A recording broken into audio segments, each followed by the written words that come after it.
Hello and welcome to another episode of the BOU Connect podcast. Here we break down the complex world of economics, finance and central banking into easy to digest, relatable conversations. My name is Pumla Nabacho and I'm your host.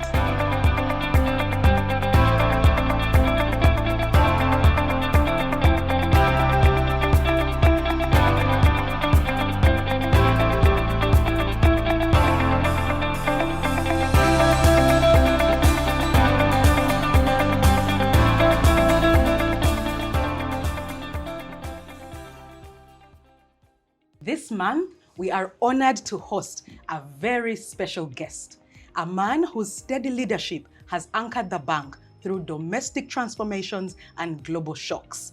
A man who has served with distinction, steering Uganda's monetary policy through uncertain times while championing financial inclusion and innovation. Today, joining us on the podcast is our very own Governor Michael Atingi-Ego. Welcome to the podcast, Michael. Thank you so much, Pumla, for your very kind introduction. Okay. Now, just to make this clear, Bank of Uganda is going through a cultural transformation, which was really engineered by the governor himself. And we now refer to each other by our first names, regardless of position or job title in the bank. So you're going to hear me calling him Michael, and you're like, you're shocked. But this is something we're trying out. We have found that it has broken a lot of barriers across and within stations in the bank. And it's been it's been helpful, I must say. Mm-hmm. We know you've had big roles, both at home and abroad. But what is one simple Ugandan experience or habit that you miss or you dial back into when you go away? Okay, thank you, Pumla. I think really what I miss most is linked to culture. You know, having been born in Uganda, raised in Uganda, started working in Uganda, there's certain cultural things that just become part of you. Okay. So that when you leave the country, some of these attributes go with you to wherever you are. So in terms of the culture, social networks is what I missed most. Social networks. Yeah, networks is what I miss most. And then to some extent the food. You know, the food in Uganda is really, really good. Yeah. But on the social networks, what I missed most on the social networks, I love football. Oh, yes, I know. Yeah. What team do you support? Of course, Liverpool. Yeah, I knew Liverpool Football Club, yes. And so before I took up the assignment in Washington in 2008, we used to congregate whenever Liverpool was playing, we would cheer on the TV, what have you. So it made it very nice, all right? Now, of course, when I got to Washington, I missed that kind of a setup. And whereas we had DSTV in Uganda with all the sports channels, it's not that you get a sports channel that's purely dedicated to English soccer in the US. That's true. So it was quite difficult for me because I really miss Liverpool so much. And, I don't know if you're trying to pinch another club. Well, of course, there's some other clubs who have attempted to be like we are, the likes of Arsenal and whatever. They're always there near misses. I mean, maybe they should learn from us how you can win the Premiership with 4 to 5 matches still left, right? Oh, is that what happened this season? Of course. Oh, well done. Yeah, we Good won. For you. Yes, we won the English Premiership with 4 matches still to go. By then it was called KPC. Oh, yes. Kampala Pentecostal. Oh, no, it's Watoto. Yeah, but when I was there, they changed to Watoto. Yeah, but I left the KPC here. Okay. Then when I was there, it became Watoto. And I had so many friends in there. We used to have fellowship, home cells, and everything. And so that's setting up where you take up time to share the word of God in your home setting. Yeah. It was really, really great. It was so intimate. Yeah. Remind you of home? Yeah, it did remind me of home. And those home cells were not that established. It's only recently when they started those home sales as well. Oh, okay. Yeah, so that's what I missed most. And of course, the food. The food. What do you like? I mean, before I get the food, let me start with the fruits. Fruits. I love Ugandan fruits. I mean, the pineapple here, Yes. the mangoes here, and everything. Now, you are out there in the US, you don't get the same type of thing. So those are the three things I miss most. We take it for granted. Of course, yeah. And you know that top 2 fruits I hear people say, actually 3, pineapple, mango, and watermelon. Yeah. We take it for granted. Do you know that even just next door in Kenya, that fruit doesn't taste the same. But when we are here at home, we do take it for granted. Yeah, so that's what I miss most, those 3 things. Those 3 things. Yeah. Okay. Food, what food do you like? Food. I love veggies. Veggies. But that's abroad. That you can No, even here. that type here. Yeah, even here. I mean, if you have closely watched the way I eat in the bank, Yes. I mainly go for vegetables. Yes, I see you do like protein and vegetables. Yeah, mostly. fruit and vegetables. Yes, I Okay. like so much. I not so much of starch. Yeah, that I have seen. Yeah. That I have seen. Yeah. Okay, now that we've all calmed down, the people behind the camera now can see that you're just a human being, just that you're a very clever one, an intelligent one, leading a whole central bank. Now let's dive into the Bank of Uganda. So if for those who are not entirely familiar with the mandate of what Bank of Uganda does, could you briefly take us through the core mandate of the bank, and more especially, why that should matter to ordinary Ugandans? Okay, let me first start by stating the mandate. I mean, understand is to foster price stability and a sound financial system in support of socio-economic transformation. So what does that mean to an ordinary Ugandan? You know, prices affect everyone. Sure. Whether you're poor or you're rich. Once you have prices that are increasing at a very fast pace, that's if you have inflation. Yes. It touches everyone. But some, of course, are more hurt than the others. Yeah.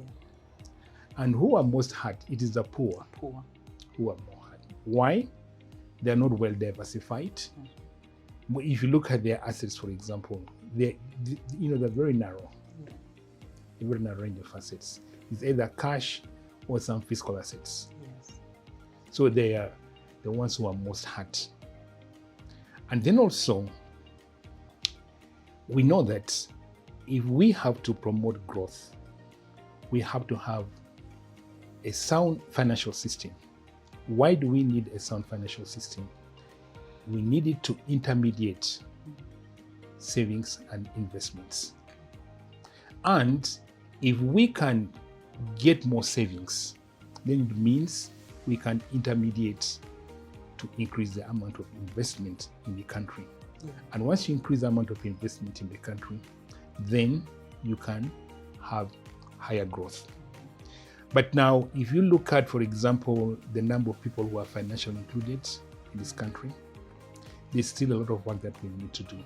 Now, if we got more people in the financial system, it means that we are also increasing on the amount of our savings. And therefore raising the amount of investment and supporting higher level of growth in the economy. Okay. So when we talk about, why do we talk about price stability? We're talking about price stability so that if I am going to keep my money in a financial institution, or I'm going to save my money in any kind of financial instrument or whatever, I should not allow you to be eroded by inflation. Because if inflation is going to erode it, it means that I have no incentive to hold financial assets. I'd rather go and buy land, go and buy cows, go and buy some kind of inflationary hedges, but move out of the financial system. So when we talk about price stability, we want the Ugandan public to know that, look, I shouldn't worry about what the prices are going to be next year. Yeah. So I can put my money into a 1-year savings. I can buy a 2-year bond, a 3-year bond, 5-year, 10-year, 15-year, 20-year bond Why am I able to buy a 20-year bond? Because I believe that the prices are going to be stable come 20 years. Otherwise, if prices are fluctuating, what have you, then I don't have any reason to invest in a financial asset of that kind of tenor. And if we're talking about mobilizing finances for long-term growth, for investment, you need to ensure that that your inflation, as people look at it over a period of time, all right, people need to have the confidence that prices are not going to rise that fast in order to erode my savings on a long-term financial asset. So we want to ensure that prices are stable. To crowd in people to come and invest in the financial. And then when we talk about a sound financial system, you see, the one thing that can happen is if you put your money into a commercial bank, let's say it's more than 10 million, all right? Because deposits are only insured up to 10 million. Now, if I put my 100 million shillings there, or 15 million, and then you wake up one morning to go to the bank, then you find a big poster closed. I mean, that's very disturbing, all right? So you need a sound financial system that's able to ensure that, first of all, your resources do not get compromised by bad management, and that they're properly managed, they're well intermediated, not to create non-performing loans and what have you, so that you are able to attract people to come to the financial system. So two issues. One, ensure that the value of your savings is not eroded through price stability. And then two, a sound financial system that is able to ensure that your money is put into proper use without compromising the health of the financial institution. And that is what is going to make people come to the financial system. And since we want more savings, that's why we say in support of socio-economic transformation, how do we bring those who are financially excluded right now into the formal financial system? Is by advancing socio-economic transformation, by bringing them out of subsistence into the monetary economy. So that is how I would plainly put the mission of the Bank of Uganda. I'm sure that explanation alone ties a bow and is relatable to people who might not either have had this before, or if they have had it, they've not really been able to understand it.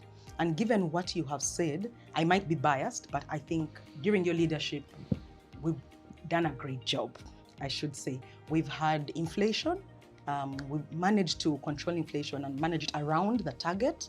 We've had stable exchange rate pretty much for larger duration of the time, despite a lot of shocks and turbulence here and there. And more recently now, we've been maintaining the central bank rate, which is the policy interest rate, at 9.75%.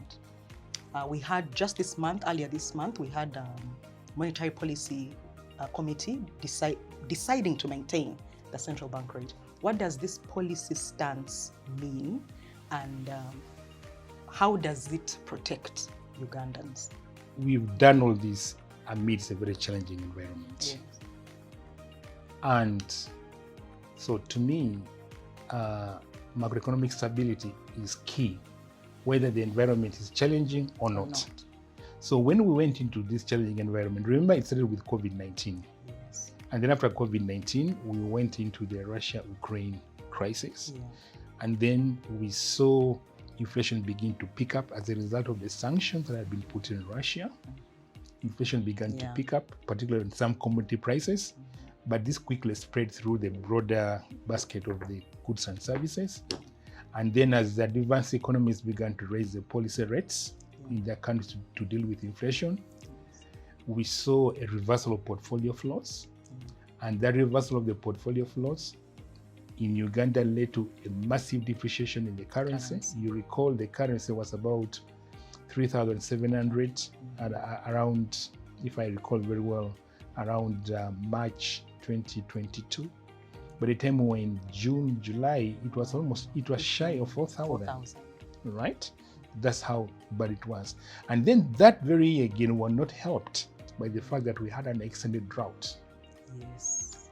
And if I recall well, by December 2022, food crop inflation had gone to 33% year on year.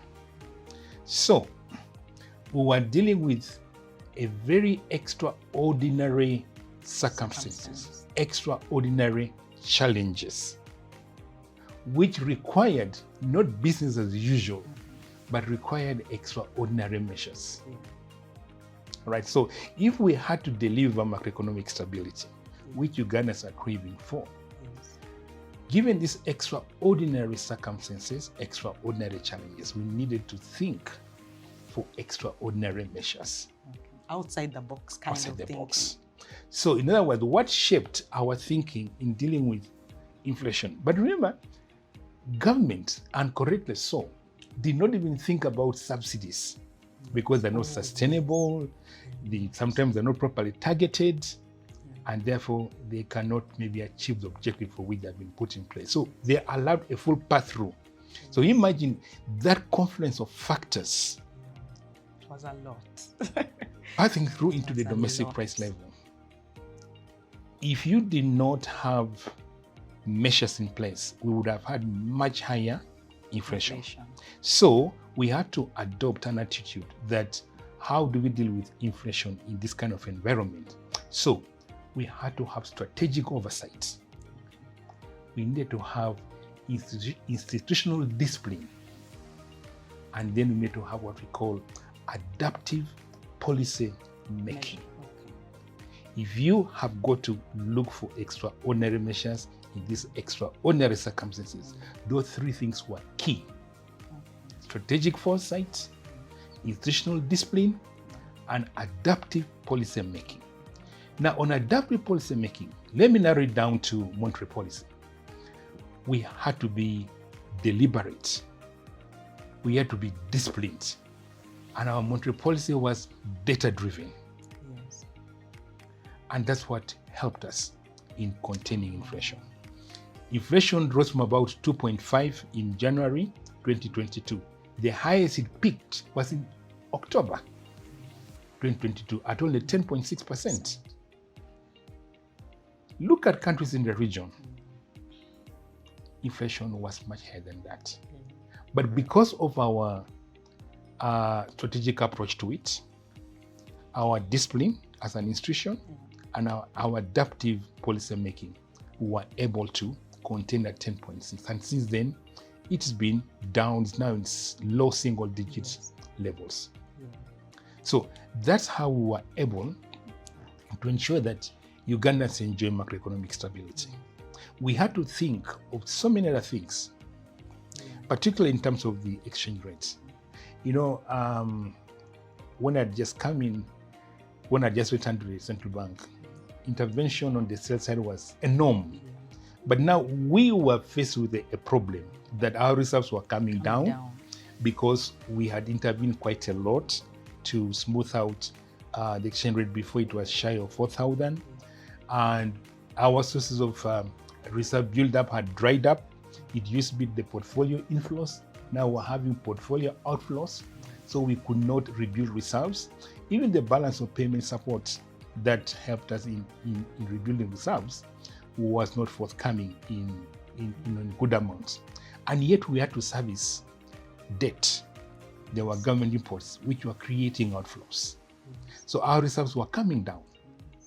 Then we within management of Bank of Uganda had to ask ourselves a question.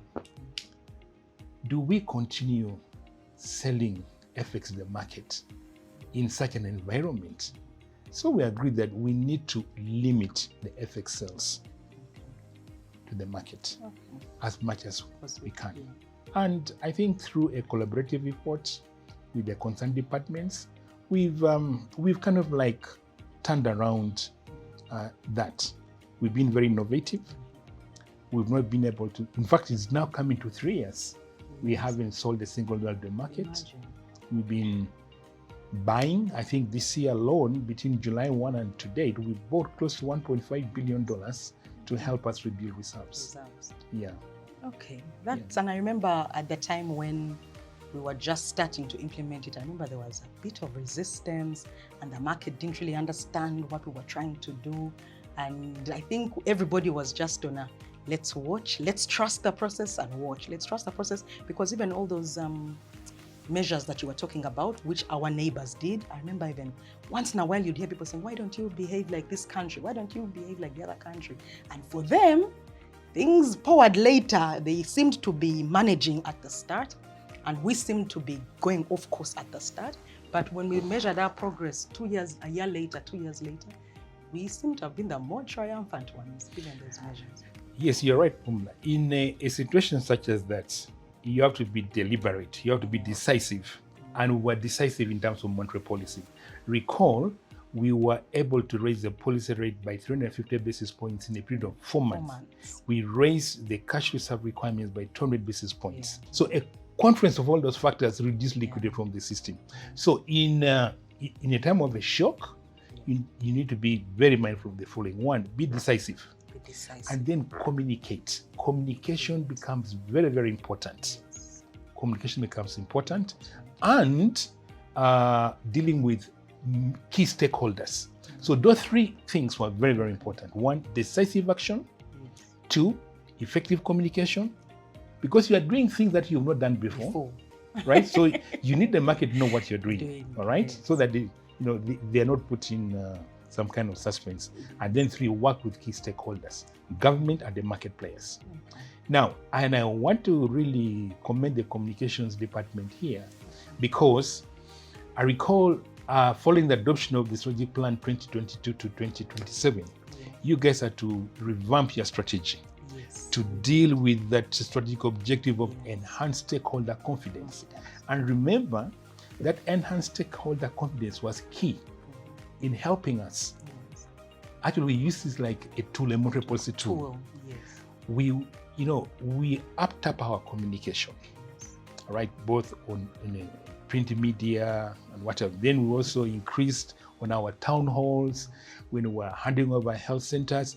We were all the time explaining what was happening on the monetary policy front, because people needed to understand what was happening. The media, for example, was saying, but Bank of Uganda, why are you using demand management tools to deal with a supply side problem?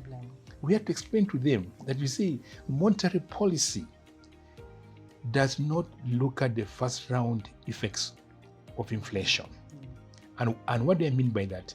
If particular commodities are responsible for inflation pickup, you don't adjust a monetary policy for that. That's why when inflation began to increase from March 22, it took us to wait until June 2022 to make the first increase in the policy rate, because the increase in the commodity prices had now begun to spread to the wider CPI basket.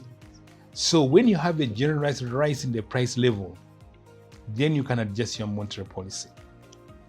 So we were coming from that angle, not because some commodities had gone up, but because there was now a generalized rise in the price level, the second round effects. So that explanation to our learned friends who had other ideas. I went to a number of radio stations together with the communications team, research team, payments team. It was such an experience talking to those guys. When you speak and you start to realize that when you come out to speak to them, people do understand and people accept it and people start to trust in you. And that's just how you build confidence. That's the only way our policies will work. People trust in the fact that we're making decisions that are best for them, but they have to understand. Definitely. So communication now.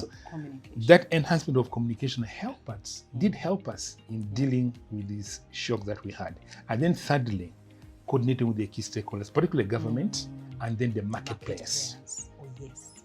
That was really enhancing stakeholder confidence as well. So those three areas, in my view, played a big role. You've spoken about the past shocks that we had, especially those ones totally unforeseen, and it's clear, but I feel like we're also entering another round of heightened uncertainty, global uncertainty. We've seen in the monetary policy statements and in communication where you're talking about geopolitical tensions and commodity and oil price fluctuations, trade restrictions, and there seems to be certainty. When we started in the beginning, you said, when things are stable and people can trust that things will stay stable, people make decisions based off that. But if people are worried about the uncertainty, like my question is, should Ugandans be scared? And I know personally that they should not be, but maybe if you can calm the country and calm Ugandans and explain how Bank of Uganda is planning to position itself to manage these risks, these evolving risks and threats.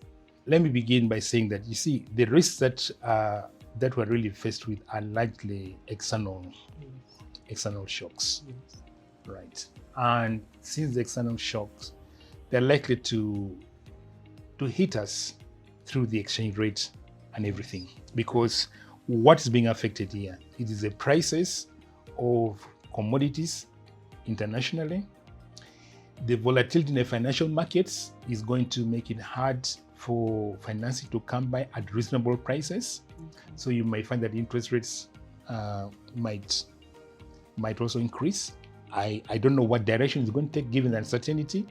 And once that happens, then it will affect the domestic, either through capital flows or through higher import prices. And then, of course, our exchange rate is market determined, so it will affect the exchange rate.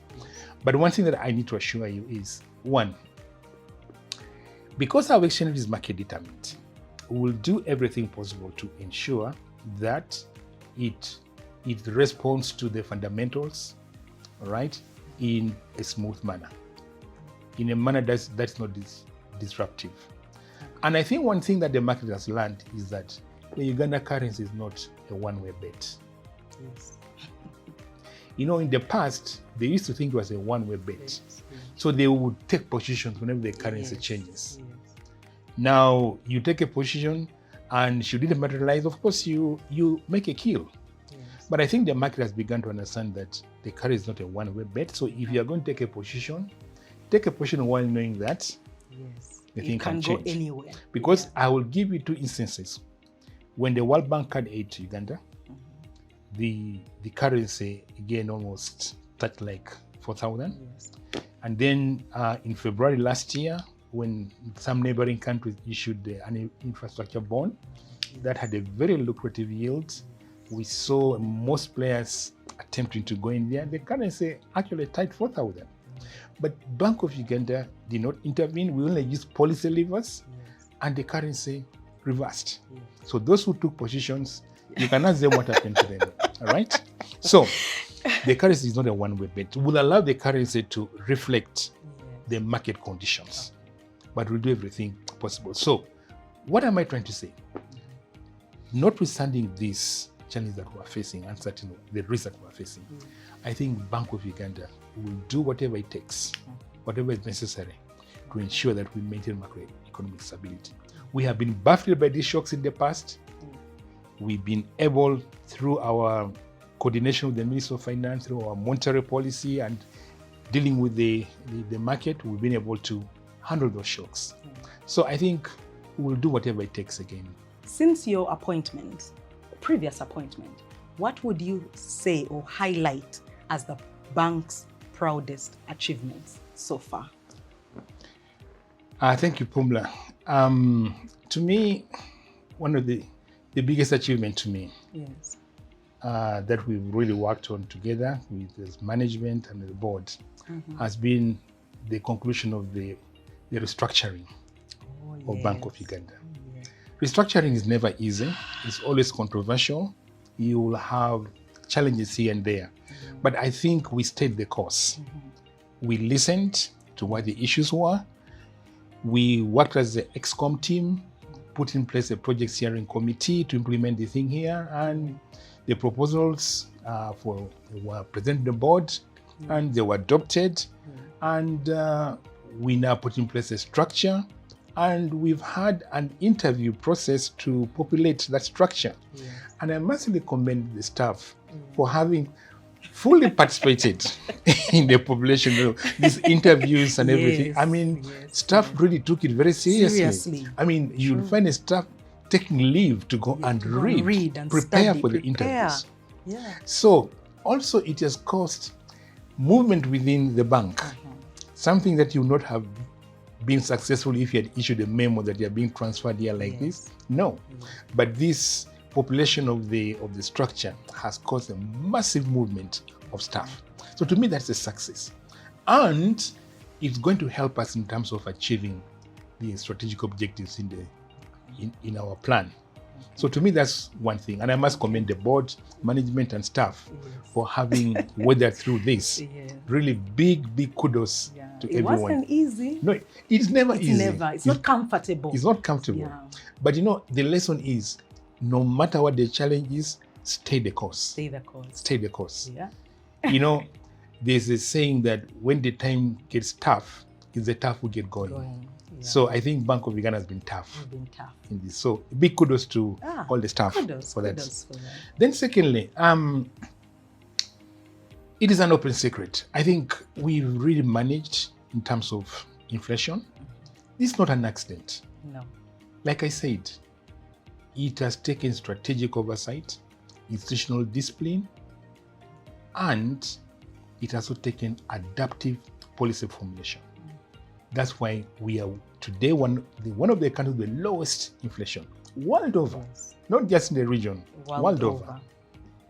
Our inflation one of the lowest, and you can tell because of the no. This was deliberate. It was disciplined, data-driven efforts. Look at our exchange rates. I mean, in the region, it's one of the really, actually in Africa, it's one of the best performing currencies. And again, I attribute this to the way that we worked in Bank of Uganda. So, and then now there's this, the whole aspect of institutionalizing ESG. We're talking about ethical financing. How do we ensure sustainability? We don't want things, you do things today in ad hoc manner for the short run gain. But now we are being far-sighted, right? We are talking about sustainability because the financial sector can only become sustainable if it's operating in a sustainable environment. So we need to have ethical financing, sustainable financing that can see us through even the very, very rough times. That's the kind of financing that we're looking at. In terms of monetary policy, financial sector, to ensure stability in the system. And one of the things that, of course, we are now about to roll out is the domestic gold purchase program. Yes. I mean, that one will help us in terms of diversifying our external assets, our reserve assets. Is also going to help us in terms of promoting socio-economic transformation, since we're going to be buying from the local artisans, and also going to help us in terms of value addition because it's all going to be refined here. So that alone is hitting 3 birds with one stone. Right, socio-economic transformation, value addition, and then diversification of our reserve assets, right? So, and we are pursuing the agenda of financial inclusion, and then, of course, the whole aspect of digitalization is very, very important. So I think we are making progress. So to me, these are some of the key things. I like the issue of staff. I should not forget the staff. I mean, I think we've all come to accept that the best way to deploy staff, the best way to recruit staff is through a competitive process. Any central bank that's going to operate in the 21st century, you should not just focus on price stability. You should be mindful, even as you are focusing on price stability, you should be mindful about inclusive prosperity. You should be mindful about ethical financing. And then you should be mindful about technological advancement. So if you asked me what would be my mission or my vision for this, apart from, of course, continuing with the extent of macroeconomic excellence, right? I think in that context, I would want to see a central bank that is forward-looking, a central bank that is digitally empowered, a central bank that is sustainability driven in support of economic, socio-economic transformation, financial inclusion, but above all, creating public trust. That is the mission or the vision that I have for the central bank. Okay, that's lovely. I'm hearing you say this, and I'm just happy to be part of this machine that, that to be part of this. So Michael has been described as calm, steady, quietly effective. What would you say is your leadership style, and how are you able to do the balance between decisiveness and collaboration? Thank you, Pumla, for that question. Let me begin by saying, as a leader, I know that no one person has a monopoly of ideas. Sure. So if you understand that, Sure. then you become open-minded. Sure. That an idea does not only come from management, an idea can even come from the bottom True. of the pyramid, can come from some of the staff, Yeah. as low as BO2s, as low as any clerical staff. A great idea can Yes. come. So how do you get those ideas? How do you interact with staff? There's one thing that I've really found very, very useful, very useful. I remember when we had issues with restructuring, I did not shy away from it. I used to go to level 9 for lunch, and you find these staff who were not amused. But still you were there. So I was there for them. I would hear them vent out all their concerns, their problems, how the thing is really, But listen to them was very, very important. So in other words, we need to be open-minded to all ideas from all levels. Because you can see through those ideas, say, wait, I think there's a point here. And then that can help you in shaping some decisions. But of course, there are times when you have to be decisive. All right. So take, for example, when we say, look, we don't have enough foreign currency. So now our capacity to intervene is constrained in the market. So that is the last option. Do everything possible. And if it doesn't work, then you can intervene. Okay. When the currency was going to 4,000 in February last year, we were under immense pressure, even from within the bank. We said, no, let it go. So sometimes you have to be decisive when it makes sense. But engage the staff. And in engaging the staff, allow them express their views, why they think a particular position is a good one. Then you interrogate that position. Look at the pros and the cons. And at the end of the day, you'll all come to an agreement that I think this is what we need to do. And I like it, for example, in FMOS. I mean, that's where the action is. That's where the action is. Yes. And but I really can attest to your engagement of staff at all levels. This Michael here comes to the cafeteria to have lunch with us. If anybody knew the previous Bank of Uganda, when Michael entered the cafeteria, when you enter, even me, I would get shocked. I'd be like, now what? Is this an interview that now you find that you have to be a certain way, your best behavior? And then I remember maybe like after a period of time, people started to realize he's our colleague. He's like us. It's just that he's at the top of the hill, but he's like us. And we started to open up and speak to you and engage. That I really do appreciate, I must say. But I must say it shocked us at first, at least the larger community. But here we are. Here we are. Thank you. Okay, so let's talk about you personally. How do you manage, again, to balance your life of public service and then your personal and also, your well-being? I do a lot of praying. Oh.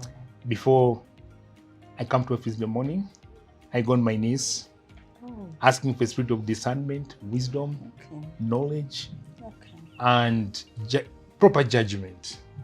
Because there's so many things that come that require decision making, and sometimes you need to be able to make quick decisions. And sometimes those decisions can need to be the correct ones, otherwise they can backfire. So I think to me that's what helped me most. That being prayerful and of course being led by the word of God and everything. That has helped me. And then of course my problem is that before the appointment of the deputy governor, I used to handle all this by myself. So daytime you would be in meetings throughout. From morning up to afternoon in meetings, and then the inbox piles up. But you need to make sure that this inbox is cleared before the following day. For the following start of the work Yeah, day. before the start of the work day.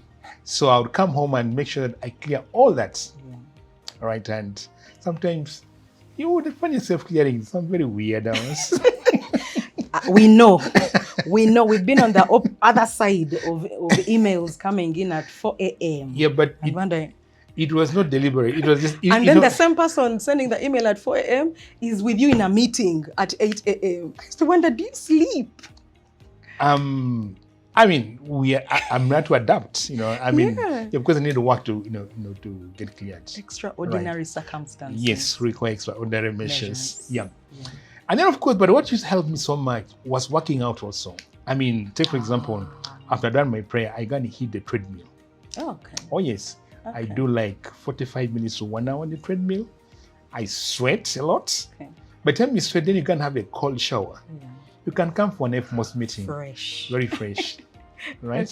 Okay. Yeah. And then weekends, I really took time to rest over the weekends. I would like swimming. And then I made sure I had some me time, just me time. That's important. It's good to have friends, but one thing I learned is good to have a me time. At least you can have about 3-4 hours of you just being alone. You tend to get revitalized. That's how I found it. And then I can attend to a few friends later. Okay. Yeah. That sounds healthy. Yeah. That sounds healthy. So finally, as we close, Michael, if you can just give us 2 or 3 more minutes, a message to young Ugandans. What message would you give to young Ugandans, especially those who are trying to venture into economics or policy or leadership or things related? What just share with them? Yeah.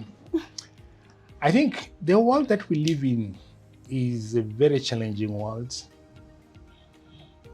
Things have changed and they're not as straightforward as they used to be. In our days, you leave the university, you'd be assured of a job. Yes. These days, you leave the university, is not the case. So, versatility. How can you become versatile in this very uncertain, radically changing world? Like we said, these are extraordinary circumstances. They require extraordinary measures.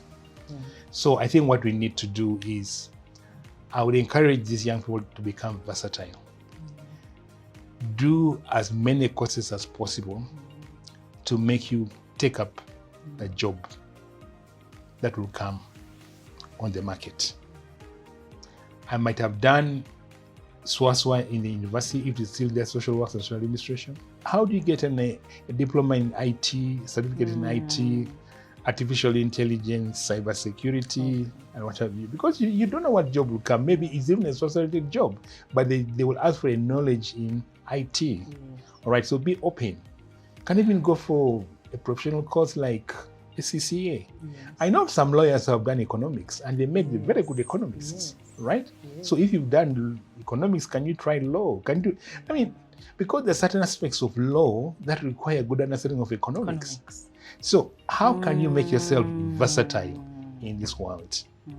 And then when you get a job, like I've been talking to a number of these young officers we recruited recently.